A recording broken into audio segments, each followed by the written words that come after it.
I was never the type of person who believed in urban legends, ghost stories, haunted houses. They were just that, stories, passed down through generations, often with a grain of truth buried somewhere deep, but mostly exaggerated for the thrill of a good scare. The most exciting thing I'd ever encountered was a bump in the night, or a strange shadow passing by my window. Nothing more. But then everything changed the night I stumbled upon that house. The house everyone in town spoke about, but no one dared to visit. The house on the hill, secluded, isolated from the world like a forgotten relic from a past long erased. I had heard the whispers before, that it was cursed, that strange things happened to those who dared to enter. But like everyone else, I just dismissed it. I figured it was an old house, likely abandoned and time had worn it down, leaving nothing but an empty shell behind. One evening, a group of friends and I were out, walking around town, bored, restless, and looking for something to pass the time. We were in our late teens, still young enough to think we were invincible. That was when someone brought up the house. "Have you guys heard about the old house on the hill?" Derek asked, a mischievous grin on his face. "I heard it's been abandoned for years. I say we go check it out." At first, no one said anything. Everyone just looked at each other, exchanging glances. No one wanted to be the first to back out, and no one wanted to be the one to admit they were scared. Finally, someone spoke up. "I mean, it's probably just an old house, right? What's the worst that could happen?" That was enough to seal it. We all agreed, even though a small voice in the back of my mind told me it was a terrible idea. We set off towards the hill where the house was located. The sun was setting, casting long shadows across the landscape. As we got closer, the air seemed to grow colder, the wind picking up as though warning us to turn back. But we were already too far in. The old house loomed ahead, dark and foreboding, like a creature watching us from the shadows. The house was just as I imagined it, worn down, its windows covered in layers of dust and grime. The door hung crooked on its hinges, as if it had been waiting for us. There was something about the place, an odd energy that made the hair on the back of my neck stand up. It didn't look like a normal abandoned house. It felt wrong, but we didn't care. We pushed forward, stepping onto the creaking porch. "Are you guys sure about this?" I asked, suddenly feeling the weight of my own decision. But it was too late to turn back now. Derek was already reaching for the door, and the rest of us followed him inside. The interior was exactly what you'd expect from an abandoned house, dark, musty, and decayed. The floorboards creaked under our feet, and cobwebs hung from the corners of the rooms.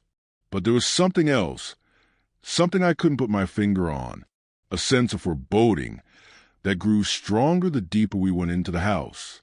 We explored for a while, walking through the empty rooms. The silence was suffocating. It was as though the house was holding its breath, waiting for something. I couldn't help but feel as though we were being watched, though there was no one else around. The atmosphere was thick, and it made my chest tighten with unease.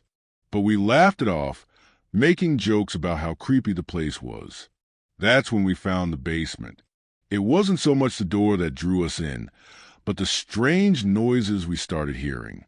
A faint scratching sound, as though something was scraping against the walls. It seemed to come from below, from the depths of the basement. Curiosity got the best of us, and we descended the old staircase, the air growing colder with each step. The basement smelled damp like mold and rot, but there was something else, something familiar. It felt like something was waiting for us down there, and then we saw it. In the far corner of the basement, under a thick layer of dust, was a box.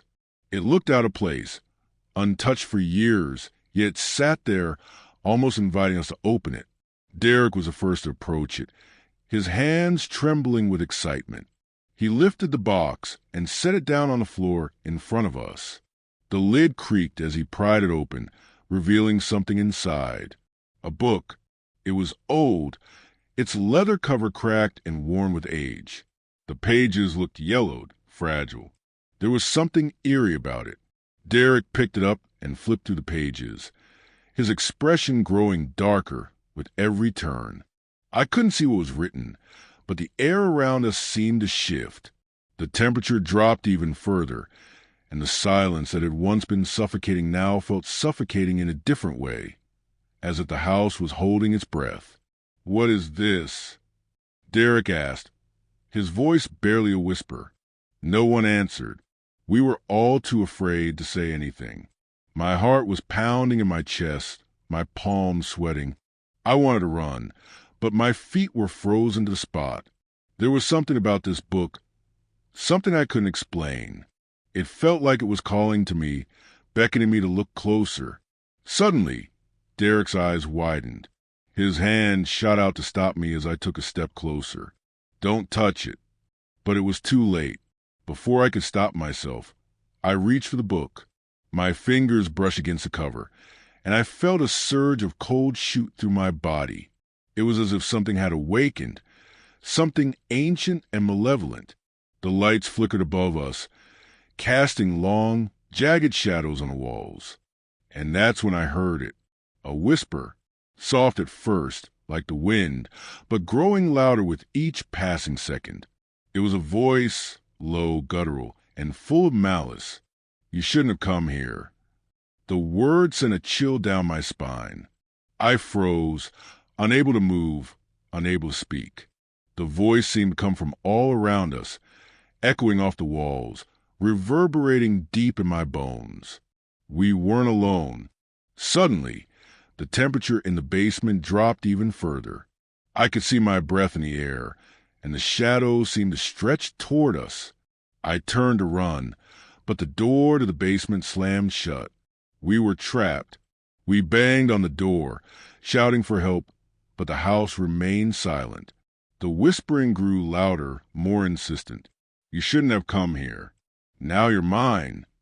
And that was when I realized we had made a grave mistake. I don't remember how long we were stuck down there. Minutes, maybe hours. Time had a way of bending in that place, like the walls of the house were warping reality itself. The whispers didn't stop. If anything, they multiplied. Dozens of voices, men, women, children, all speaking at once in overlapping whispers. Some sobbing, some pleading, some laughing. And in the middle of it all was the book, still resting on the floor, open, its pages fluttering even though there was no wind. Derek stood frozen in place, eyes locked on the text, as if hypnotized. His lips were moving, mumbling something I couldn't understand. I called out to him, but he didn't answer. The others were just as paralyzed, staring around the room, blinking as if waking from a dream they couldn't escape. Then the lights went out completely. Total darkness swallowed the basement. My heart raced in the void. I reached out blindly, hoping to find anyone, but the air was thick and heavy, almost impossible to breathe. My fingertips grazed a cold cement wall, and that was when I felt it. A hand, not a human hand. Too long, too thin. The fingers felt bony, almost insect-like. They brushed against my arm, and then they gripped. I screamed and yanked myself free, stumbling backward into what felt like shelves or crates. Something sharp cut into my side, but I barely noticed. I crawled toward the staircase in the pitch black, yelling for the others. No one answered. I heard movement, something shuffling behind me, slow, deliberate, dragging across the floor. Suddenly, the lights flickered back on for a brief second, just long enough for me to see it. A figure, standing in the far corner of the room. Not one of us. Too tall, its face completely blank, smooth and featureless like wet clay. Its limbs were wrong, disproportionate, and it was staring straight at me. The light snapped off again. I scrambled up the stairs, pounding on the door with everything I had. My fist slammed against the wood until my knuckles ached. Then, miraculously, the door creaked open. I tumbled out, gasping for breath, only to realize the hallway I had entered wasn't the same one we came from. It was different, longer, narrower. The wallpaper was peeling, revealing what underneath that looked burnt. The air smelled of smoke and decay. I turned around and called the others, but the door to the basement was gone. Not shut, gone, as if it had never existed. That was when the footsteps began, soft at first.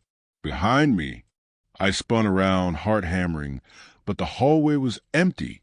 Still, the footsteps continued, getting closer. I turned a corner, then another. Every room I passed looked twisted, wrong. A kitchen with broken furniture hanging from the ceiling as if gravity had reversed. A living room with no windows and walls covered entirely in mirrors, all of them cracked. I shouted their names, Derek, Mia, Tyler, Nate, over and over. Nothing, just my echo returning, warped and delayed. Then I saw her, Mia, or at least, I thought it was her. She was standing at the end of the hallway, facing away from me, her hair matted, her shoulders trembling as if she were crying. I ran toward her, relief flooding my chest. Mia! She didn't move. I stopped just a few feet away. Mia, it's me. We need to get out of here. She turned her head slowly, far too slowly, like something unhinging. And when I saw her face, my stomach dropped. Her eyes were gone, hollow, black pits that looked bottomless. Her mouth twisted into a crooked smile that didn't belong to her. And she said, in a voice that sounded nothing like hers, "You brought it with you." I stumbled back in horror. Her face began to melt, not like wax, but like her features were unraveling, skin peeling away as though invisible hands were erasing her. I turned and ran. I don't remember how I found the stairs. The house had become a maze, shifting, alive. Every hallway I took looked familiar, yet different. Furniture changed places. Doors led to nowhere. Windows showed only darkness. And always, I felt it following me, the thing from the basement. I never saw it fully, not after that first time, but I felt it, breathing behind walls, watching from the corners of mirrors, whispering in the voice of people I loved. Eventually, I found a room that seemed untouched, dusty but normal, a small bedroom with a single bed, a dresser, and a cracked window. I collapsed onto the floor, exhausted, my heart beating so loud I could barely think. For the first time in what felt like days, there was silence. I pulled my knees to my chest, trying to understand what was happening. Was I hallucinating? Had we all been drugged? Was this some kind of sick prank? But deep down, I knew the truth. This wasn't a hallucination. It wasn't a prank. It was something older, something evil, and it had chosen us. I heard a soft knock on the door, 3 gentle taps, then silence. I didn't move, didn't breathe. The knob turned slowly. My heart leapt into my throat, but the door didn't open. Instead, a piece of paper slid underneath. I stared at it for a long time before crawling over and picking it up. In neat, handwritten script were 3 words: Room 6 waits. I didn't know what it meant, but something told me I'd find out soon enough. Room 6. The name echoed in my mind like a warning I didn't understand. I turned the note over. Nothing. Just those 3 words. It didn't say where the room was. Didn't explain why it was important. But in that house, even the smallest detail meant something. And this one felt heavy, like a thread I was supposed to follow. The hallway outside was darker now, as if the house itself had dimmed the lights, wanted me to see less. Shadows draped the walls like curtains, moving when I didn't look directly at them. I stepped out, the note still clutched in my hand, and started walking. None of the rooms had numbers. Most of the doors were either missing or rotted through, warped like they'd been melted by heat. I passed a bathroom, that had no mirrors, a child's bedroom where all the toys had been nailed to the ceiling, and a staircase that spiraled down into pitch black, but didn't seem to lead anywhere. Every time I blinked, the house shifted. Subtly, a hallway I just walked down would disappear. A chair that had been on one side of a room would now be on the other. It was playing with me, testing how far I could push before I broke. I tried to stay grounded. I focused on the little things. My breathing, the sound of my footsteps, the way the floor creaked under my weight. It helped for a while. Eventually, I found a corridor I hadn't seen before. Narrow, tighter than the others, like it wasn't meant to be walked. The wallpaper here was different, blackened with soot, almost entirely peeled away, revealing what underneath that pulsed faintly, as though it was alive. At the end was a door, the only one in the house with a number. 6. The brass plate was tarnished, almost invisible in the dim light. I stood there for a long moment, staring at it, heart pounding. I wanted to turn around, wanted to run, but I'd come this far, and deep down, I knew there was no going back. I opened the door.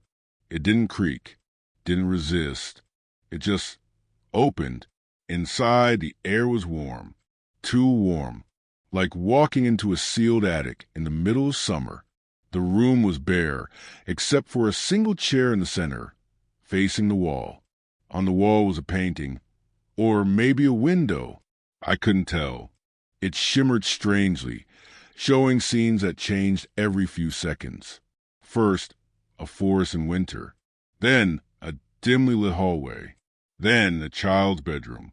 Then, me, staring into the room.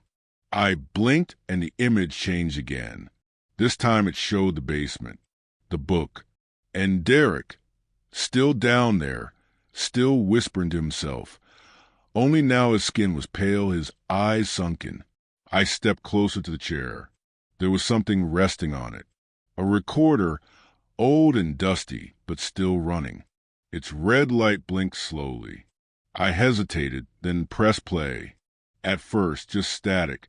Then a voice. Female. Soft. Almost familiar. If you're hearing this, then you're in room 6. That means you're already too far in. I don't know your name. I don't know what you've seen. But if you're still yourself, really yourself, you need to leave. Now, this room isn't a room. It's a choice. Once you sit down, it sees you. Once it sees you, it won't let go. I stared at the chair. I don't know how long I stood there. Minutes. Hours. I never sat. Instead, I backed out slowly, shutting the door behind me. I didn't know what I had triggered by opening it, but I knew I didn't want to know what happened if I stayed. The hallway was different when I returned. Wider, colder, and the shadows? They followed me now. They didn't hide anymore. The house no longer pretended to be just wood and nails. It had shed that illusion like old skin. The shadows moved with purpose now. They weren't tricks of the light. They were alive, watching, waiting. Some stood perfectly still at the ends of corridors, just far enough that I couldn't make out faces, but close enough to feel their gaze.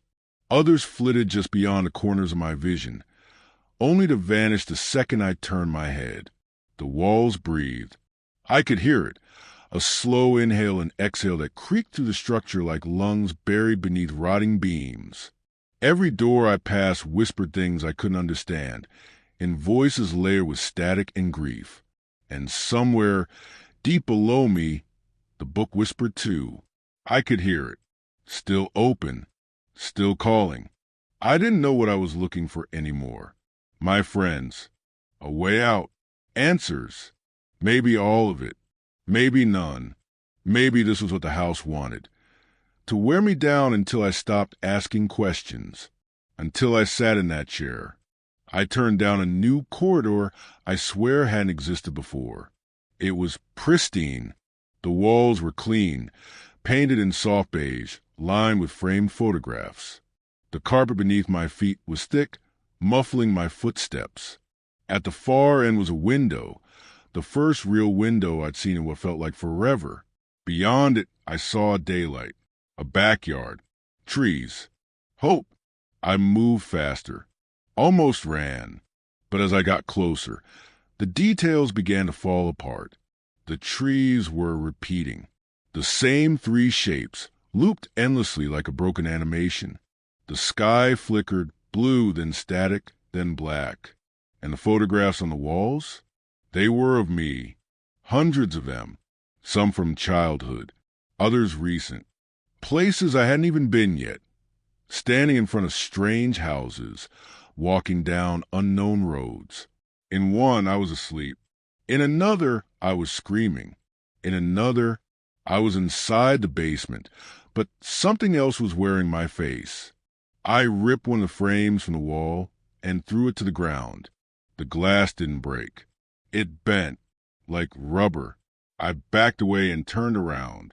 The hallway was gone. No doors. No photos. Just a mirror. My own reflection stared back at me. But it didn't move when I did. It blinked out of sync, tilted its head in the opposite direction. I reached out to touch the surface, and it reached out too, but with a delay, like it had to remember how to copy me. And then it smiled. I didn't. The mirror shattered, but not outward, inward. The glass folded on itself like a mouth, swallowing my reflection. I ran. The house responded. The floor twisted beneath me, rising like a wave, tossing me down a new hallway. Doors slammed open and shut. Lights burst in showers of sparks. I crawled into the nearest room and slammed the door shut behind me, and froze, because I wasn't alone. There, in the corner, was Nate, or what was left of him. His eyes were open but unseeing, lips murmuring silent words. His hands trembled, holding something close to his chest, the recorder, the same one I saw in room 6. I reached for him, shaking his shoulder. "Nate, it's me. Are you okay?"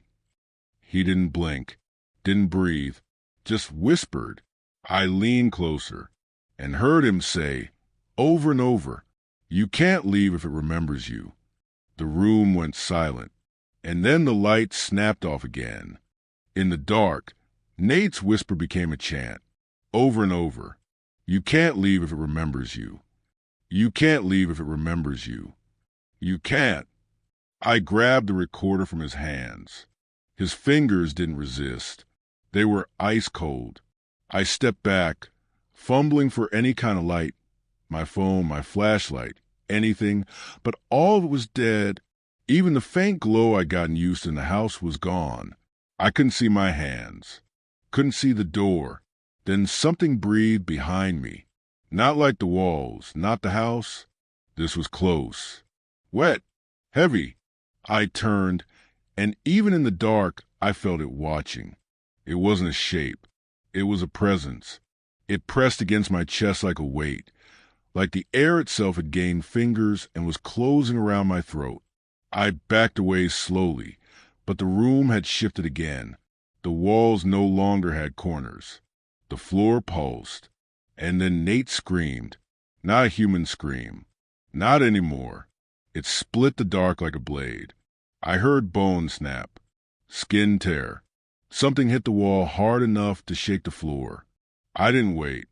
I ran, straight into the dark, wherever it would take me. The next thing I remember is light. Not real light. A pale greenish glow, like a dye emergency lamp.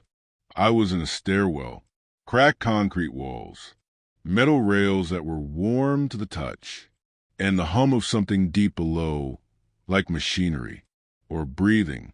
I descended slowly. Each step echoed like I was in a massive space, but I never reached the bottom. The stairwell twisted on itself, folding, winding. A few times, I passed the same graffiti on the wall, a smear of red paint or maybe blood. The words, "He never left." Eventually, the stairwell opened into another room. Huge, industrial. The floor was metal grating, and below it, nothing. A black void that swallowed sound. Pipes lined the walls. Flickering lights dangled from chains. And in the center of the room stood Mia, alive. Her back was to me again, still trembling, still crying. I didn't speak this time. I just stepped forward, slowly, carefully. When I reached her, I touched her shoulder, and she collapsed, not like someone fainting, like a puppet with its strings cut. Her body fell in a pile of limbs and cloth, and what was left behind wasn't Mia at all. It was a mask, a perfect replica of her face, paper-thin and cold. Underneath, nothing, just air, like she'd never been there at all. The house was mocking me. I screamed. I lost it. Threw the recorder across the room. It clattered, bounced, and hit the wall. And when it landed, it clicked. Play. More static. Then a voice. My own. I saw it, the recording said. I saw it become her. I saw it become me. My blood ran cold. I don't know how long I've been here. The house copies. It studies. It learns. You think you're running, but you're only watching yourself run. You think you're alive, but how do you know you're not the one being remembered? I picked up the recorder with shaking hands. There was one more message. I'm leaving this here in case someone finds it. But if you're listening, you're already part of it. And if it knows you, really knows you, then there's no going back. The recording stopped. The room went silent. Then I heard footsteps. Fast. Barefoot. Approaching from behind. I ran. I don't know how many doors I went through. How many rooms I passed. Each one was worse than the last. A hospital room filled with televisions showing my memories. A church with pews full of mannequins wearing my clothes. A nursery playing a lullaby I remember from my childhood, even though no one had ever sung it to me. The house wasn't trying to scare me anymore. It was trying to be me. Somewhere along the way, I stopped recognizing my own thoughts. They didn't feel like mine anymore. Ideas, memories, emotions, they came to me, but not from me. I would remember something I'd never lived. I would smell a forest I'd never walked through. I could feel the sting of tears on my face, but I hadn't cried. That's when I realized the house wasn't just copying my life. It was blending it, threading pieces of other people, Derek, Mia, Nate, even strangers, into my head, like I was becoming an amalgamation of everyone it had ever consumed or remembered. I had to ground myself. I needed proof I was still me. I tore a piece of my shirt and tied it around my wrist. I scratched my initials into the wall every time I passed through a door. I started whispering my name out loud like a mantra. My name is Sam. My name is Sam. My name is Sam. But every time I looked in a mirror, it got harder to believe because the reflection started changing. The scar on my cheek disappeared. My eye color shifted. My voice sounded off, like it was being played through an old cassette tape. And then I saw it again. The figure from the basement. I hadn't seen it clearly since that first time. Just shadows, glimpses. But now it stood at the far end of a long hallway. Still too tall. Still wrong. But this time it wasn't just watching. It was moving toward me. I backed away slowly, heart pounding, not daring to blink. Every time I looked away, even for a second, it got closer. I reached for the door behind me, but it wouldn't open. Locked. I turned back, and it was 10 feet closer. Its skin looked like it had been sewn together from pieces. Its face was a mask. No eyes, no mouth, just smooth, pale flesh stretched too tight. I kicked the door, slammed my shoulder into it. Nothing. It kept coming. Then it spoke, not with words, with sound. It mimicked the scream Nate had made. Then Mia's voice. Then Derek's laugh. One after another. A carousel of stolen sound. Finally, I threw myself through the door. It splintered. I landed hard, rolled, and kept running. I didn't stop until I reached a room that felt different, empty, quiet, not safe, but not hunting. In the center was a table. On it sat a stack of Polaroids. I picked one up.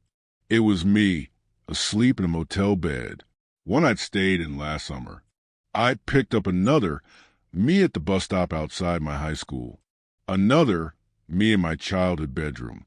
All real moments. All private. All impossible to have been photographed. And then I saw the last one. It was me standing in this very room.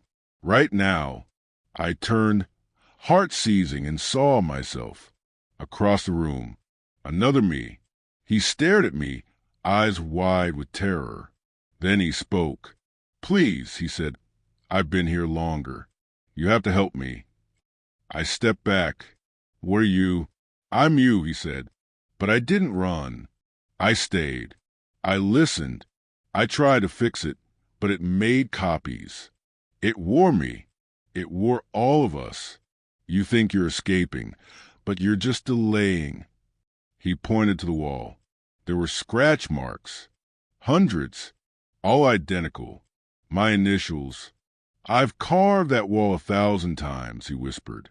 "And you're still here." I ran. I don't remember how long I ran after that. Time didn't pass normally anymore. The house twisted itself around me like a labyrinth, pulling me deeper into its mind. My own memories were fading. I could barely remember what day it was, or what I'd been doing before I came here. Everything blurred. But one thing never changed. The house wanted me to forget who I was. Eventually, I found a door I hadn't seen before. Not splintered wood or warped glass, but clean, modern steel. It stood at the end of a narrow hallway that pulsed with red emergency lights. And above it, in digital lettering, "Exit." I didn't trust it, but I was tired. So tired. Behind me, I heard it. That sound. The shifting of something impossibly tall dragging itself down the corridor. Closer. Slower. Patient. I opened the door. No tricks. No trap. Just outside. Nighttime. Cool air. Trees. A road. I stepped through slowly, turning back once. The house was gone. In its place stood a flat, empty field, bathed in moonlight. Nothing moved. Nothing breathed. Just silence. I stood there for a long time, listening, waiting for the catch. But there was none. Eventually, I walked. I found a gas station miles down the road, called the police, gave them what little I could remember, just my name, mostly. I didn't mention the house. Didn't talk about Derek or Mia or Nate. Didn't talk about room 6. What could I say that wouldn't sound insane? They found my car a week later, engine still warm, but there was no house, no basement, nothing but woods, as if it had never been there at all. For a while, I tried to move on. I went back to work. I smiled. I laughed. I lied. But sometimes in the middle of the night, I'd wake up certain I was still in the house, that the exit had been another trick, that the road, the station, the cops, all was part of the illusion, because some things never left me. The recorder still shows up in places I didn't leave it. The scratch marks reappear on my walls. And when I look in the mirror too long, my reflection delays just a little, just enough. And the worst part? Sometimes when I dream, I see someone else walking through the house. New, confused, terrified. I watch them wander the same halls. Hear them call out for their friends. I want to warn them, scream at them to turn back. But I can't, because I'm just another memory now, another version, another part of the house, watching the next one walk in.